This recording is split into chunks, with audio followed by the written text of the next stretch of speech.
I'm going to dispense with acknowledgements. It's all been done. However, I will take a moment to acknowledge and thank Melissa and Mike. Firstly, Melissa, for your effort. You wouldn't be aware, but she was in Adelaide this morning and she's flown over and attended this afternoon. It's very special, and I thank you for doing that.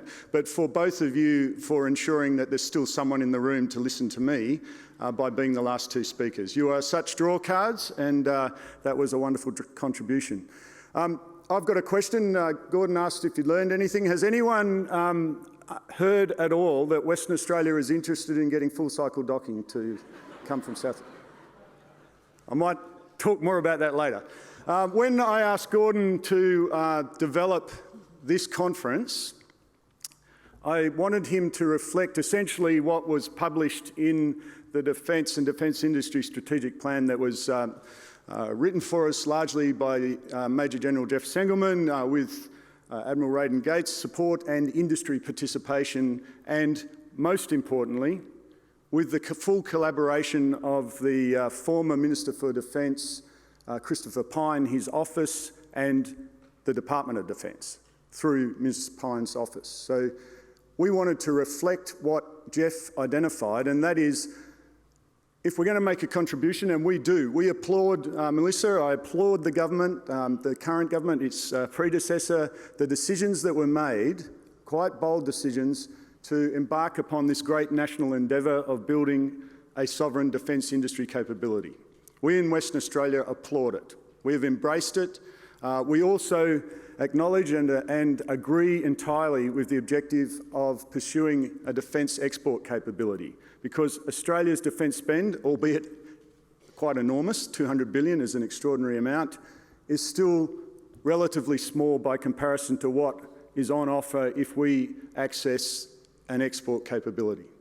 So we absolutely endorse and support those bold decisions, and we're going to do everything we can to support, as in the national interest, that endeavour. What Jeff identified for us and what we have published and the Premier has stated as our objective is to ensure that we're not duplicating, we're not competing unnecessarily, we're not replicating what other states or other jurisdictions can bring to the table.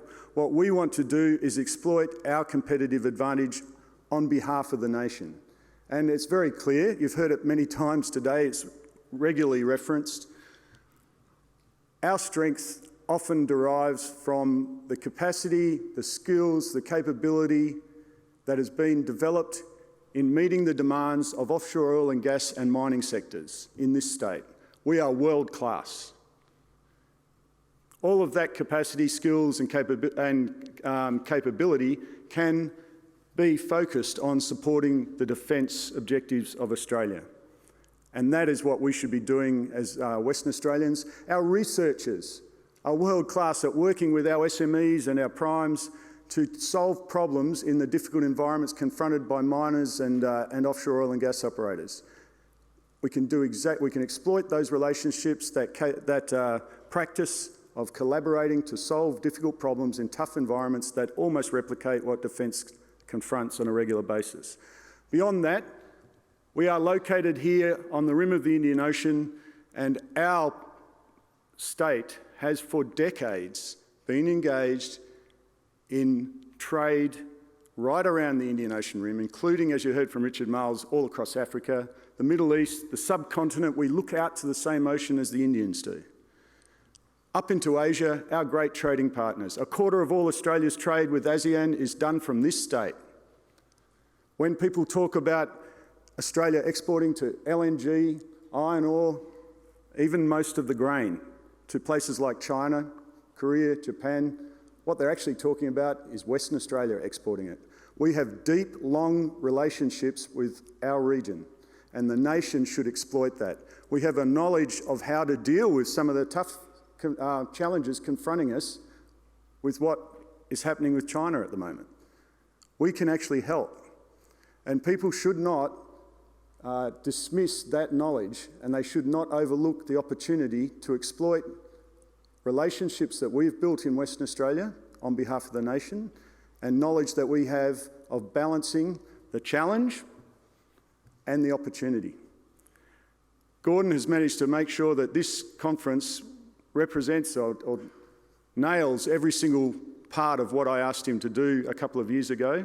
It's getting better. We're carving out a niche, what we want you to see us as an essential must-attend event on the calendar, which focuses on things that are interesting, topical, and not just at the geopolitical level, but come right down to providing SMEs with, firstly, a platform to showcase themselves to the world, but also an opportunity to be mentored and learn from others who've already walked the path that they aspire to pursue. I think we've done that this time. It'll only get better in the future. Thank you very much for all of the presenters. Thank you to Perth US Asia Centre. Thank you to Defence West. And now get into the bar. Thanks very much.